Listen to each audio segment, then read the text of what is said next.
Hello and welcome to Neat Prep Go. So today we'll be doing the chapter from Flamingo class 12 NCERT. That is, the subject is English core. That is, the chapter is Indigo. So this is a relatively tough chapter, which is the reason why I'll be taking this chapter. Okay, so just a second.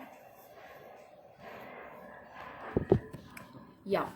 So this is a tough chapter. That is why I'll be taking this chapter. Now I know that the name of the channel is Neat Prep Go, but I'll be covering the science subjects as well as these subjects. So without any further ado, let's get started.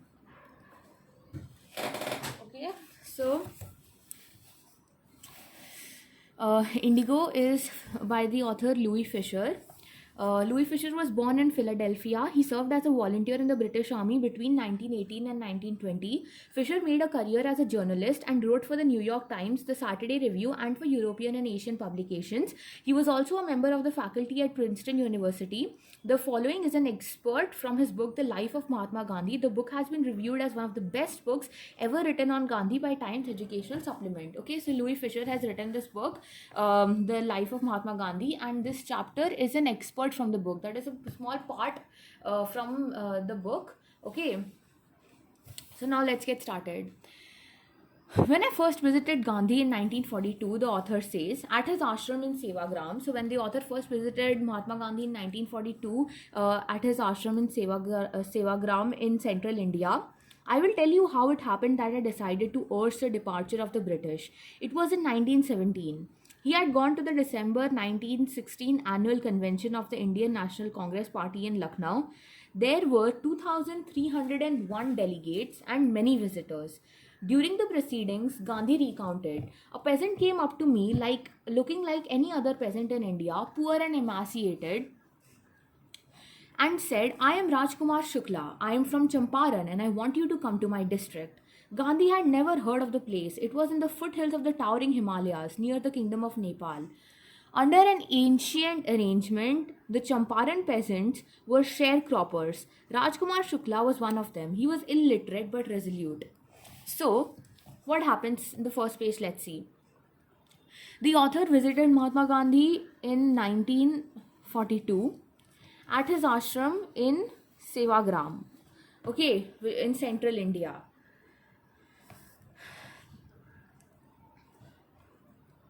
I will tell you how it happened that I decided to urge the departure of the British. Okay, so there Mahatma Gandhi said that he said how he urged the departure. Okay, how British urged the departure of the British. Okay, so he starts with, it was in 1917. Okay, so first let's see. He had gone to the December 1916 annual convention of the Indian National Congress Party in Lucknow. Okay, so in 1916 December, Mahatma Gandhi had gone to the annual convention of the Indian National Congress Party, which was held in Lucknow. There were 2,301 delegates. Okay, and many visitors. During the proceedings, Gandhi recounted. Okay, so this is basically a review going on wherein Gandhi is recollecting and telling Louis Fisher about all the accounts which happened. Okay, so a peasant came up to Gandhi. Okay, he was looking like any other peasant in India. He was poor and emaciated. And he said, I am Rajkumar Shukla. So the peasant, he said, I am Rajkumar Shukla. I am from Champaran and I want you to come to my district. Now Gandhi had never heard of the place Champaran. Where was Champaran situated? Champaran was situated at the foothills of the towering Himalayas near the kingdom of Nepal. Now, under an ancient arrangement, the Champaran peasants were sharecroppers. Okay, Rajkumar Shukla was one of them. He was illiterate, but he was resolute. Okay, so even though Rajkumar Shukla did not have enough knowledge, even though he was illiterate, okay, still he was resolute, he was adamant, he was persistent. He wanted Gandhi to come to Champaran and help the sharecroppers, that is the peasants of that area, okay, who were oppressed. Okay, so he had come to the Congress session to complain about the injustice of the landlord system in Bihar, and somebody had probably said, speak to Gandhi. Okay, So Gandhi told Shukla he had an appointment in Kanpur and was also committed to go to other parts of India.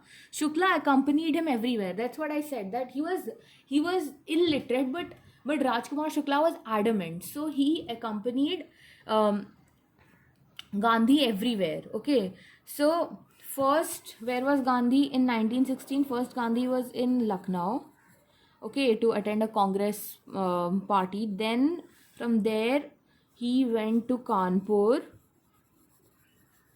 Okay, what's given in the text according to that. Then Gandhi returned to his ashram near Ahmedabad. Okay, near Ahmedabad. And then he went to Calcutta. From Calcutta, he went to Patna.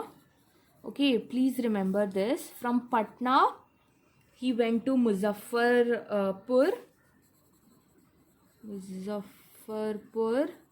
From there, he went to Champaran.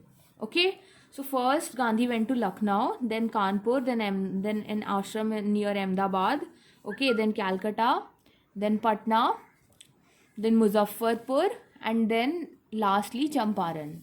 How will read ahead and then you'll see. Okay, so Rajkumar Shukla, who looked like any other peasant, okay, poor and emaciated, he came to Mahatma Gandhi and he said that I need your help, okay, because of the injustice which is going on in Champaran, Bihar, okay, and Champaran was situated at the foothills of the towering Himalayas near the kingdom Nepal. Okay, so someone said that go and speak to Gandhi. So Gandhi told Shukla that he had an appointment in Kanpur and he was also committed to go to other parts of India, okay, and he cannot help him. But Shukla accompanied him everywhere. He was adamant, he was persistent, he was resolute. Then Gandhi returned to his ashram near Ahmedabad. Shukla followed him to the ashram. For weeks, Shukla never left Gandhi's side. Okay, fix a date, he begged.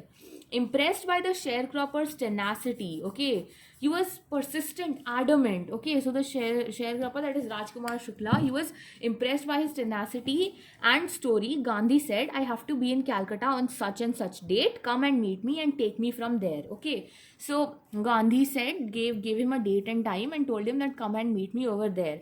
So months passed. Shukla was sitting on his haunches. He was waiting, okay, like when ready steady go type. Okay, so he was sitting on his haunches at the appointed spot in Calcutta when Gandhi arrived. He waited till Gandhi was free, okay, but at the same time he respected Gandhi. It was not like he was in a hurry, let's go. No, the date and time after Gandhi said, he waited for those all months, okay, and then at the particular day, at that time, he went after Gandhi was free. Then the two of them boarded a train for the city of Patna in Bihar. Okay, so Lucknow's Congress Party, then Kanpur also, then ashram near Ahmedabad, then Calcutta. After the appointment in Calcutta, they both boarded the train and went to Patna. Okay. So, trained for the city of Patna in Bihar. There, Shukla led him to the house of a lawyer named Rajendra Prasad, okay, who later became the president of Congress Party, okay. So, there he led him to the house of a lawyer named Rajendra Prasad, who later became the president of Congress Party. And then of India, okay, Rajendra Prasad was the president of India also. But Rajendra Prasad was out of town, okay, but the servants knew Shukla as a poor yeoman who pestered their master to help the Indigo sharecroppers. So here also Rajkumar Shukla was always, pestering Rajendra Prasad also to help the poor Indigo sharecroppers, okay. So the servants of Rajendra Prasad's house, okay, they knew him as a poor yeoman, so they let him stay on the grounds with his companion Gandhi. They also took Gandhi as another peasant only, but Gandhi was not permitted to draw water from the well lest some drops from his bucket impollute the entire source. What does this mean? How did they know that he was not an untouchable? What does this line, okay, what does it say? That Britishers did injustice to the Indians, but there was also, what the sad part that Gandhi noticed was that there was also injustice within India. Okay, within us Indians also there was injustice. There were, we used to treat, or we, there was no unity. We used to, like the Britishers treated us, we used to treat like that to each other also, which is the reason why 200 years it took us to get freedom from British rule, because we were not united. How did they know, how did the servants know that he was not an untouchable? They just assumed he's an untouchable, because he's a peasant, and he was not permitted to draw water from the well, lest some drops from his bucket could pollute the entire source. Okay, so there was injustice within. Now Gandhi decided to go first to Muzaffarpur. Okay, for after, see, now here after Patna, Muzaffarpur. Why Muzaffarpur? Because he wanted to collect more information about the indigo sharecroppers. So he decided to go to Muzaffarpur, which was en route to Champaran. Okay, so it came in between the route to Champaran, to obtain more complete information about conditions than Shukla was capable of imparting. So Rajkumar Shukla said as much as possible, but Gandhi also needed other proof, other information, more to know than he could impart, because he was, at the end of the day, Rajkumar Shukla was a peasant, he was illiterate, right? So he accordingly sent a telegram to Professor J.B. Kripalani of the Arts College in Muzaffarpur, whom he had seen in Tagore Shanti Niketan school. So Mahatma Gandhi had seen J.B. Kripalani of the Arts College in Muzaffarpur in Tagore Shanti Niketan school. Therefore, he sent a telegram to him. The train arrived at midnight, okay, 15th April 1917. Okay, Kripalani was waiting at the station with a large body of students. Gandhi stayed there for 2 days in the home of Professor Malkani, a teacher in the government school. Okay, so at the station, okay, in Muzaffarpur, J.B. Kripalani, who was the teacher in Arts College, okay, whom Gandhi had seen in Tagore Shanti Niketan school, he was waiting with a group of large body of students. And then later on in Muzaffarpur, Gandhi stayed for 2 days in the home of Professor Malkani, who was a teacher in a government school. It was an extraordinary thing in those days, Gandhi commented, for a government professor to harbor a man like me. In smaller localities, the Indians were afraid to show sympathy for advocates of home rule. So what does this mean? Because he was Malkani, Professor Malkani, he was a teacher in government school. Okay, even smaller localities, people could, for someone like Mahatma Gandhi, who is against British rule, who is he was basically a revolutionary who is going against the laws. For a government employee to keep him at his home, that to a teacher or a professor is teaching at a government school or college, it was a very big thing in those days. So therefore Gandhi says that because it showed that even though he was working for the British government, still he was against them in a way. Okay, so therefore it was a very big thing. Okay, because even in smaller localities, Indians were afraid to give sympathy to advocates of home rule. So if a government professor is harboring a man, it means that to Mahatma Gandhi, it meant a big thing. That means he was unafraid. So the news of Gandhi's advent and of the nature of his mission spread quickly through Muzaffarpur and to Champaran. Sharecroppers from Champaran began arriving on foot and by conveyance to see their champion. Okay, so they all got conveyed. The fact that Mahatma Gandhi was here in Muzaffarpur, okay, it spread to all the sharecroppers in Champaran, and everyone started arriving on foot. Muzaffarpur lawyers called on Gandhi to brief him. They frequently represented peasant groups in court. They told him about their cases and reported the size of their fee. Okay, Gandhi chided the lawyers for collecting big fee from the sharecroppers. He said, I have come to the conclusion that we should stop going to law courts. Taking such cases to the courts does little good. Where the peasants are so crushed and fear-stricken, law courts are useless. The real relief from them is to be free from fear. Okay, so the moment Mahatma Gandhi came over there to help the sharecroppers, okay, the sharecroppers already were going against, since it was injustice, they were going to lawyers to help them, and the lawyers were taking their cases to the law courts. Okay, so as soon as Mahatma Gandhi arrived over there, all the lawyers, okay, all the Muzaffarpur lawyers, they all called on Gandhi and briefed him that they also took all the cases of these indigo sharecroppers to the law courts, and it was absolutely useless. And they also said that the amount of money that they took from these, so on that, from the fee that they took from these indigo sharecroppers, on that Gandhi was very angry. He chided on those lawyers. Because these peasants, they were already poor, and on top of that, these lawyers were taking money from these indigo sharecroppers who were already, at the end of the day, the injustice that was happening to them, that is their loss of money, like they couldn't pay compensation, they couldn't get freed, their land was also gone. At the same time, all these problems were coming over their heads. On top of that, the lawyers were asking for more money, so it was actually ironical. So Gandhi chided on these lawyers for collecting big fee from the sharecroppers, and he said that I have concluded that we should stop going to law courts. Taking such cases to court does little good, because it is complete injustice. Where the peasants are so crushed and fear stricken, law courts are absolutely useless. They won't even be able to speak or go against the government. So the real relief is to free them from their fear. Okay, so Gandhi did not want to, later on also you will see, Gandhi did not really want to free the peasants from their burden, or their the amount of money or loan or compensation or land or whatever. He wanted to free them from their fear. He wanted to build courage in them. So most of the arable land in the Champaran district was divided into large estates owned by Englishmen and worked by Indian tenants. The chief commercial crop was indigo. The landlords compelled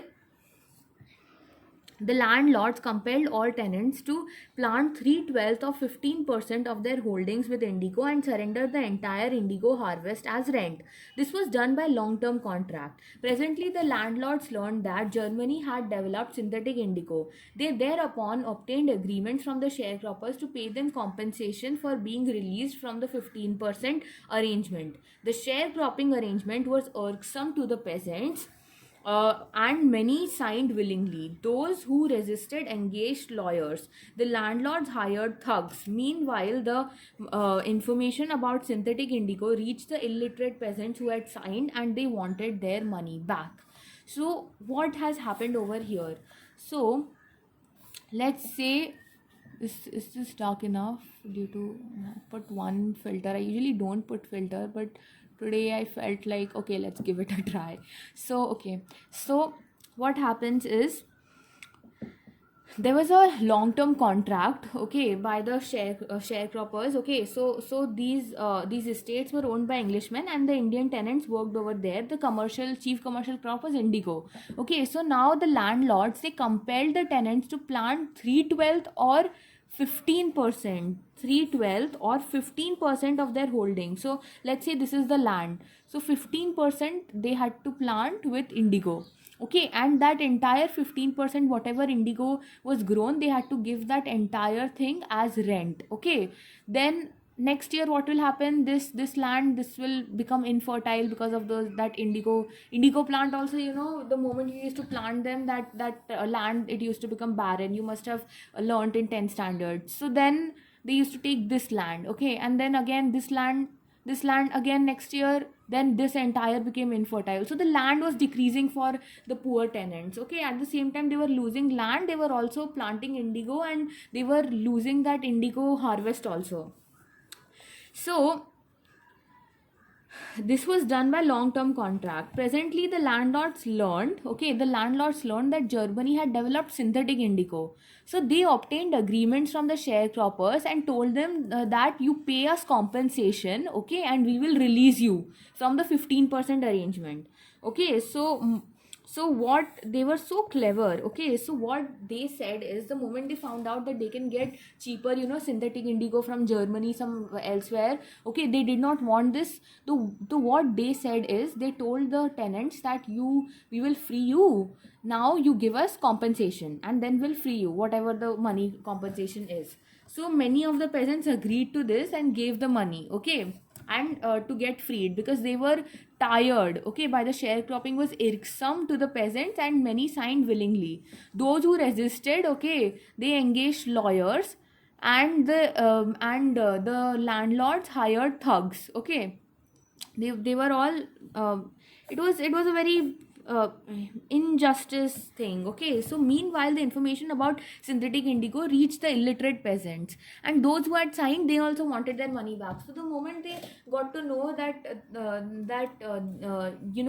they are not going to, their indigo is their harvested indigo is not going to be bought by the Britishers anymore, okay, because they have got their synthetic indigo in Germany, and plus they are also asking for compensation to get freed, so they are not going to get any profit, plus they'll have to pay even more. They all wanted their money back, okay.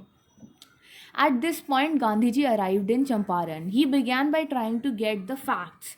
First, he visited the secretary of British Landlords Association. The secretary told him they could give no information to an outsider. To that, Gandhi answered that he was no outsider. What does this line say? This line says that Gandhi was unafraid.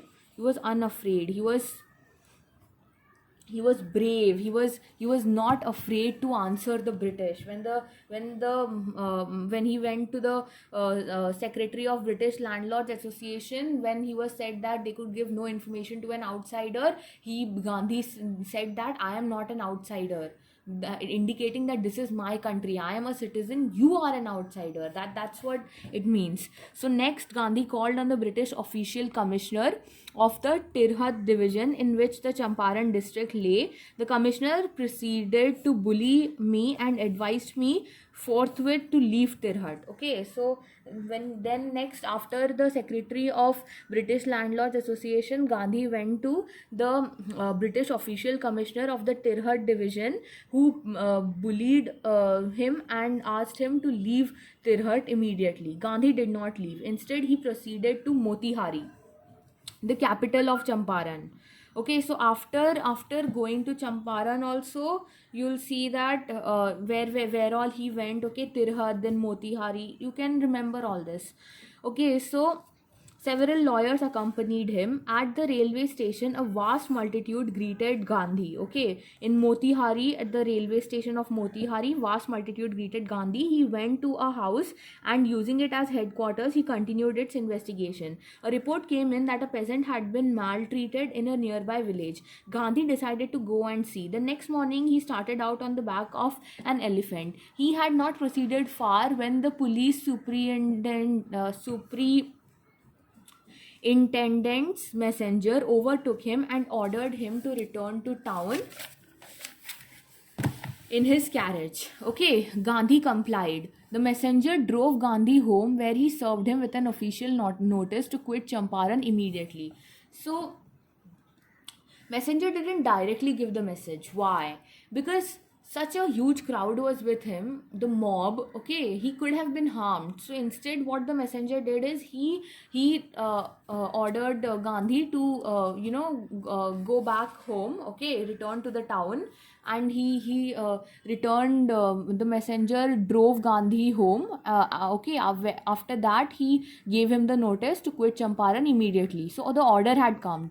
Gandhi signed a receipt for the notice and wrote on it that he would disobey the order. In consequence, Gandhi received a summons to appear in the court next day. Okay, so the order had come, and Gandhi signed it, but he said that I'm going to disobey the order.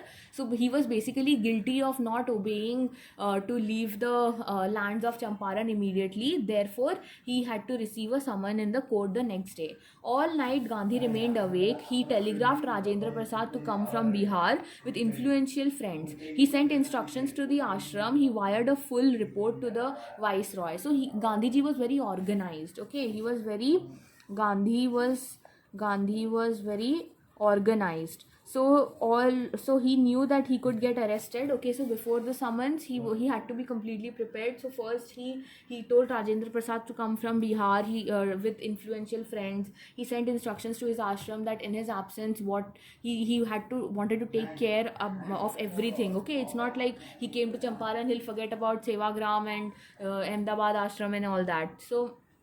So he wired a full report to the viceroy. Morning from the town of Motihari, black with peasants. Um, Morning found the town of Motihari black with peasants. Okay, so in the morning, he also sent a full report to viceroy. After that, in the morning, the town of Motihari was completely filled with peasants. They did not know Gandhi's record in South Africa. They had merely heard that a Mahatma, black with peasants. These peasants were illiterate. They did not know who is Gandhi, from where has he come, what is he doing. No, he was in South Africa. What did he do? They knew absolutely nothing. They had merely heard that a Mahatma who wanted to help them was in trouble with the authorities. Their spontaneous demonstration in thousands around the courthouse was the beginning of their liberation from fear of the British. So thousands in number, they blindly believed that the Mahatma is there to help their cause, and therefore thousands of them arrived at the courthouse, and this was the beginning of their liberation from fear of the British. The officials felt powerless without Gandhi's cooperation. He helped them regulate the crowd. He was polite and friendly. He was giving them concrete proofs that their might, hitherto dreaded and unquestioned, could be challenged by Indians. Okay, so the officials at the courthouse, they felt powerless. So they instead, Gandhi, who was actually being summoned, they asked him to control the mob. Otherwise, the crowd could go, it could be a complete chaos. Okay, so Gandhi was very polite and friendly, and he was giving them concrete proof that their might. So this Gandhi showed that, look, he showed the British that, see, this is the power of Indians. They are not afraid of you. Okay, so this is how he showed that dreaded and unquestioned could be challenged by Indians. Okay, this was a concrete proof that Indians can fight back. Okay, so this was the part wherein the Britishers felt powerless. Government was baffled. They had never thought something like this would happen. The prosecutor requested the judge to postpone the trial. Apparently, the authorities wished to consult their superiors. So the prosecutor himself said that, let's postpone the trial now. Apparently, authorities wanted to consult their superiors. But Gandhi protested against the delay. Okay, he read a statement pleading guilty. He said he was involved. He told the court that in a conflict of duties, on the one hand, he did not want to set a bad example as a lawbreaker, but on the other hand, to render humanitarian and national service. So, what did he mean by a conflict of duties? What did Gandhi mean when he pleaded guilty at the court and he said there was a conflict of duties? On the one hand, Gandhi wanted to leave Champaran because he did not want to set a bad example and look like a lawbreaker, but at the same time, he wanted to fight against the injustice which was happening to the peasants and sharecroppers, indigo sharecroppers of Champaran. That is, he wanted to render humanitarian and national service for which he had come. Therefore, he disregarded the order to leave, not for want of respect, but for lawful authority, but in obedience to the higher law of our being, the voice of conscience. He said that his conscience, basically, the voice of his conscience made him disobey the law and stay in Champaran because he wanted to help the indigo sharecroppers, and therefore he asked the penalty due. The magistrate announced that he would pronounce sentence after 2 hour recess and asked Gandhi to furnish bail for those 120 minutes. Gandhi refused. Okay, so when the magistrate said that he would pronounce the sentence only after 2 hours and that Gandhi can furnish bail in these 120 minutes. Gandhi said that he would not. Okay, so he cannot. So now the judge cannot sentence him to jail for 2 hours, right? The mob would go crazy. So therefore, the judge released him without bail. Okay.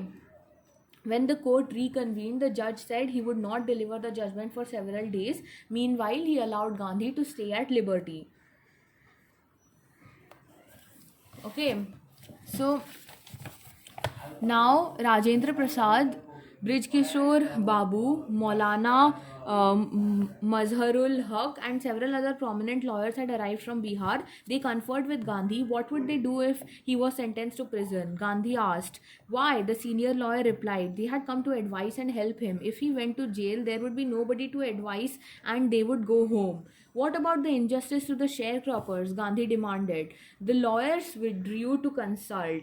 Rajendra Prasad has recorded the upshot of their consultation. They thought amongst themselves that Gandhi was totally a stranger and yet he was prepared to go to prison for the sake of the peasants. If they, on the other hand, being not only residents of the adjoining district but also those who claim to have served these peasants, should go home, it would be shameful desertion. So, what does this mean? That the next day, when Rajendra Prasad, Birj Kishore Babu, Maulana Mazharul Haq, and many other prominent lawyers, they all had arrived, okay, from Bihar, they went and conferred with Gandhi.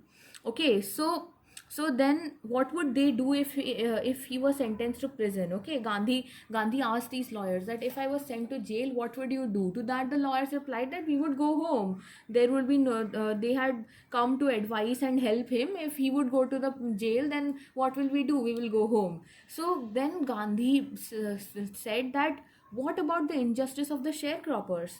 Okay, and at this point no one could answer him. The lawyers withdrew to consult. So what exactly happened? Rajendra Prasad had recorded it.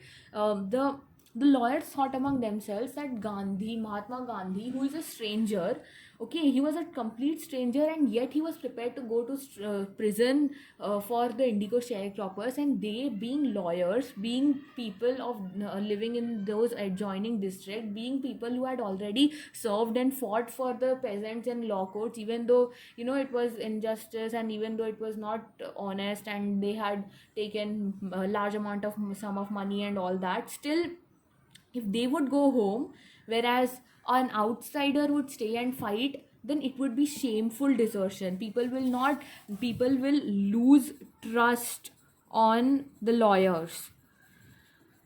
Okay, so they accordingly went back to Gandhi and told him they were ready to follow him into jail. The Battle of Champaran is won, he exclaimed. Then he took a piece of paper and divided the group into pairs and put down the order in which each pair was to court arrest. Okay, so why did Gandhi say the Battle of Champaran is won? Because the lawyers, they came out, they refused to go back home. They agreed to fight for the Indigo sharecroppers and they agreed to follow him into, that is, they themselves were in fear and they got out of them. Okay, so this was the first step. Several days later, Gandhi received a written communication. So, at this point, he took a piece of paper, divided the group into pairs, and put down the order in which each pair was to court arrest. Okay. Now, several days later, Gandhi received a written communication from magistrate informing him that the lieutenant governor of the province had ordered the case to be dropped. Okay. So, the lieutenant governor said to drop the case. Civil disobedience had triumphed the first time in modern India. Okay. So, the lieutenant governor of the province also said to drop it, okay, because of the mob and the lawyers and everyone now. So basically civil disobedience, okay, disobedience, civil people of India, they disobeyed, okay, they did not follow the British rule, they went against, they refused. So, civil disobedience had triumphed for the first time in modern India. Gandhi and the lawyers now proceeded to conduct a far-flung inquiry into the grievances of the farmers. Now, the lawyers and Gandhiji, they together sat for to see the in detail. See the grievances of the farmers. Depositions by about 10,000 peasants were written down and notes made on other evidence. Documents were down and notes made on 10,000 were written down and notes made on other evidence. Documents were collected. The whole area throbbed with the activity of the investigators and vehement protest of the landlords. So the landlords were of course protesting, and these were and they were documents were being drawn and evidences and notes were being made in order to make sure that the peasants or the sharecroppers of Indigo, they get equal some amount of money, and that they had been wrong, they would be freed. Okay, basically they would get their share. So in June, Gandhi was summoned to Sir Edward Gate, the lieutenant governor who said to drop the case. Okay, before he went, he met leading association and again laid detailed plans for civil disobedience if he should not return. Okay, in case, just in case, he did not return. He laid detailed plans for the civil disobedience movement. Okay, कि you carry on करके. Gandhi had 4 protracted interviews with lieutenant governor, who as a result appointed an official commission of inquiry into the Indigo sharecropper situation. The commission consisted of landlords, government officials, and Gandhi as the sole representative of the peasants. So the governor, he was actually justice loving. Okay, and he himself also saw the flaw in British. Therefore, he after the inquiry, 4 protracted interviews with the governor, the commission, he appointed official commission of inquiry into the Indigo sharecropper situation, and it consisted of landlord, government official, and Gandhi as a sole representative for the peasants. Okay, so he helped Gandhi basically. Now Gandhi remained in Champaran for an initial uninterrupted period of 7 months. Okay, he first thought he would go there for only a few days, but he stayed there for 7 months, and then again for several shorter visits. The visit undertaken casually on the entreaty of an unlettered peasant in the expectation that it would last a few days. The visit, it was taken casually. He thought that it would last a few days. It occupied almost a year of Gandhi's life. The official inquiry assembled a crushing mountain of evidence against the big planters, and when they saw this, they agreed, in principle, to make refunds to the peasants. But how much must we pay? They asked Gandhi. So now the landlords, okay, the planters, they said, how much should we pay? They thought he would demand repayment in full of the money which they had illegally and deceitfully extorted from the sharecroppers. So they had deceitfully and illegally extorted full amount of money from sharecroppers. So they thought that they had to pay the whole amount. They were afraid because Gandhi was so adamant. Okay, like he had gotten all the peasants and lawyers, and he had fought against the government, and even commission was passed, and basically, like, there is power. Even if he was non-violent, even if Gandhi was humble somewhere in his words, and there was absolutely still, there was the power of people behind him. Okay, so but Gandhi only asked for 50%. There he seemed adamant, but okay, there he was adamant. Written by Reverend J.Z. Hodge. Okay, writes Reverend J.Z. Hodge, a British missionary in Champaran who observed the entire episode at close range. 50% he was adamant over there, thinking probably that he would not give way. The representative of the planters offered to refund extent of 25%, and to his amazement, Mr. Gandhi took him at his word, thus breaking the deadlock. Okay, they thought that since Gandhiji was adamant at 50%, he would not, but still the planter, okay, one from the head representative of the planters, he said that extent of 25%, and to his amazement, Gandhi agreed. This settlement was adopted unanimously by the commission. Gandhi explained that the amount of refund was less important than the fact that landlords had been obliged to surrender part of the money, and with that, part of their prestige. This is very, very important, this paragraph. So over here, what Gandhi is saying, that money was not important. Amount of money was not as important as the freedom from fear, as well as the surrendering of prestige of British government. Okay, so here what happened is, 25%, not only money was surrendered or returned, but also part of their prestige was there. Therefore, as far as the peasants were concerned, the planters had behaved as lords above the law. But now the peasant saw that they had rights and defenders. Therefore, the peasants learned courage. This is what Gandhi wanted. Gandhi's initial was not that, this much has to be done, that much has to be done. I freed them. I did, made sure that they will get profit. The injustice would be gone. No, he wanted that they would become self-reliant. They would fight on their own. They would develop courage. Next time he wouldn't have to be there. Okay, that they would develop these on their own. They would fight back. They would be fearless. They would be free from that particular, web of, what can you say, that pull down, that or oppression, that all these years that had been placed in their mind, that they are less, or that they are not, that they are powerless, they cannot fight back. Okay, that had to be removed.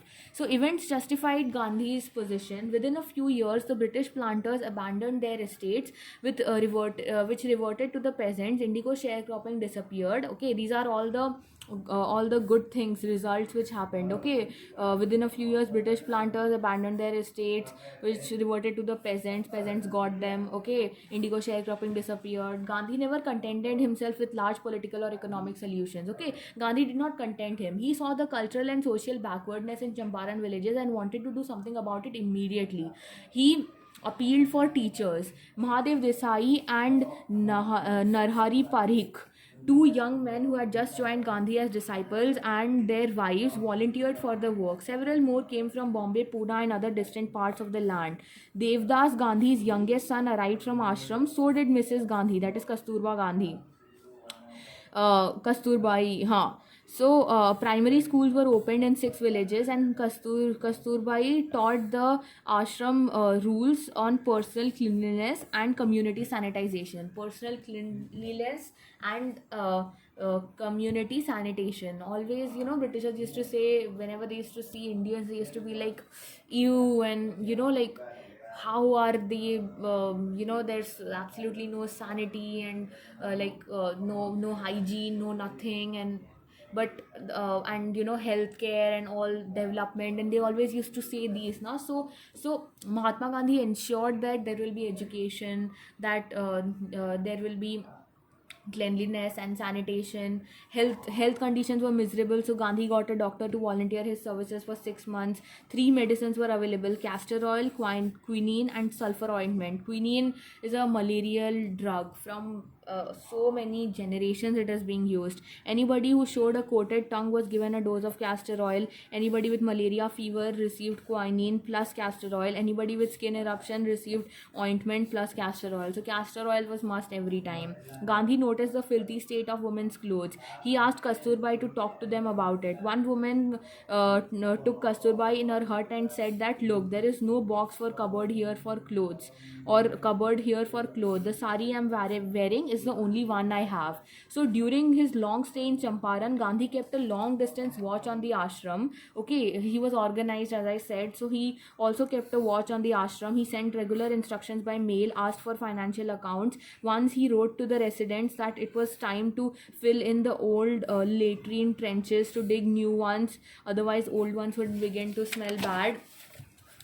The Champaran episode was a turning point in Gandhi's life. What I did, he explained, was a very ordinary thing. I declared that the British could not order me about in my own country. Okay, so he said that in my own country, Britishers couldn't order me. So he was very humble. He said that in Champaran, whatever I did, it was a very small, very simple thing. Okay, but Champaran did not begin as an act of defiance. It grew out as an attempt to alleviate the distress of large number of poor peasants. It was typical of Gandhi pattern. His politics were intertwined with the practical day-to-day problems of the millions. Okay, so it was how Gandhi's politics were. They were intertwined with day-to-day practical problems. It was not just a one-step solution. Okay, one-stop solution. He did not just want to show it as an act of defiance. He wanted to elevate and put distress on the conditions, and how he wanted to elevate the status of those peasants in large numbers who were very poor and emaciated. his was not a loyalty to abstraction, it was loyalty to living human beings. In everything Gandhi did, he tried to mold a new free Indian who could stand on his own feet and thus make India free. Early in Champaran action, Charles Freer Andrews, the English pacifist who had become a devoted follower of Mahatma, become to bid Gandhi farewell before going on a tour duty to Fiji Island. Okay, so Charles Freer Andrews, he became a very close devoted follower of Mahatma Gandhi, and he bid farewell before going to Fiji Island. Gandhi's lawyer friends thought it would be a good idea for Andrews to stay in Champaran and help them. Andrews was willing also if Gandhi agreed, but Gandhi vehemently opposed. He said, "You think that in this unequal fight it would be helpful if we have an Englishman on our side? This shows the weakness of your heart. The cause is just and you must rely upon yourselves to win the battle. You should not seek a prop in Mr. Andrews because he happens to be an Englishman." He had read our minds correctly, Rajendra Prasad commented, and we had no reply. Gandhi in this way taught us a lesson of self-reliance. Self-reliance, Indian independence, and to help sharecroppers were all bound together. So why did Gandhi object? Okay, why did Gandhi say that you are weak in your hearts if you see a prop in Mr. Andrews? Okay, Charles Freer Andrews, because Gandhi said that if you are right, then you should be able to do it on your own. You do not need someone from their own side. Okay, you do not need to free the Britishers. You don't need a British man to prove that you are right and they are wrong. If you feel that you are right, your reason is just, you are sure in your motives, then you should go ahead and you should be able to do on your own will, on your own. Okay, so he gave courage to masses. His ultimate purpose was to create a new free Indian, okay, who could handle all the problems in his own, and he could provide all the solutions also on his own. That is self-reliance. He wanted to inbuild self-reliance and freedom from fear in Indians. Gandhi objected because we don't need a British to show us that we have our right. We should rely upon ourselves and think that we are right, know that we are right, believe that we are right. Okay, so that is the chapter. What are the questions? Rajkumar Shukla was a sharecropper, peasant. Okay, you can also say a delegate. Rajkumar Shukla was poor, illiterate. Why is Rajkumar Shukla described as being resolute? Because he was adamant. He followed Gandhi everywhere. He followed Gandhi to Kanpur and to his ashram near Ahmedabad. He begged him to fix a date, and he was adamant on his words. He was resolute. That is, he was persistent. He was his tenacity. Okay, he was due to his tenacity, it has been Rajkumar Shukla has been described as being resolute because he was not willing to give up. He stayed and followed Gandhi everywhere until and unless Gandhi agreed to come to Champaran. Why do you think the servants thought Gandhi to be another peasant?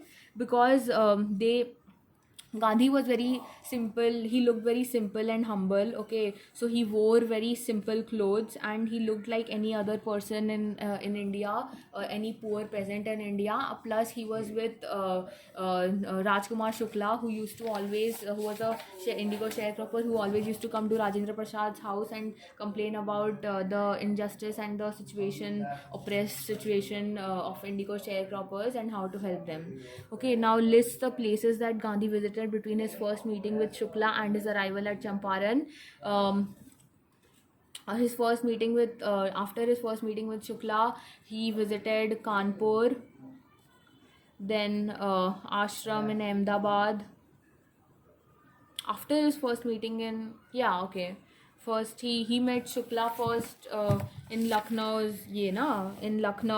annual convention of Indian National Congress in Lucknow. Yeah, so Kanpur, ashram in Ahmedabad, then Calcutta, then Patna, then Muzaffarpur, and then finally Champaran. What did the peasants pay the British landlords as rent? They paid their indigo, the harvested indigo. Okay, whatever indigo that was harvested in that 15% land, that's what did the British now want instead? They wanted compensation in order to free them. Why? Because they no longer needed the indigo, and they had already found synthetic indigo from Germany. What would be the impact of synthetic indigo on the prices of natural indigo? uh, of course, synthetic indigo would be far lesser, and it would be more cheaper and easily available. And of course, the Englishmen, they would turn more towards the synthetic indigo, thereby not buying from the poor peasants, indigo sharecroppers of India. So it would be a huge loss to the indigo sharecroppers. The events in this part of the text illustrate Gandhi's method of working. Can you identify some instances of his method and link them to ideas of satyagraha and non-violence? He was not violent at all. It was unique way intertwined politics. He wanted to free the people from their fear. He did not want to show any kind of economic or political, resolution to the entire world. He wanted to free the Indians. He wanted to build courage in them. He wanted to make them self-reliant. Okay, so yeah, why did Gandhi agree to a settlement of 25% refund from the farmers? Because money was not important over here. The courage that had to be built in the peasants to free them from the fear and make them unafraid of the landlords and the British rule was important. A secondly, along with the 25%, not only the 25% was surrendered, but also the prestige of the planters and the Englishmen was being surrendered in front. Therefore, Gandhi agreed to a settlement of 25% because the amount of money was not that important. Um, how did the episode change the plight of the peasants? The peasants now got to know that they had their own rights and defenders, and therefore the peasants learned courage. They became free from freedom. They found freedom from fear that they always had, and they got their own voice to speak for themselves, and they became self-reliant. Okay, so rest question and answers, I guess you will be able to do. Thank you so much.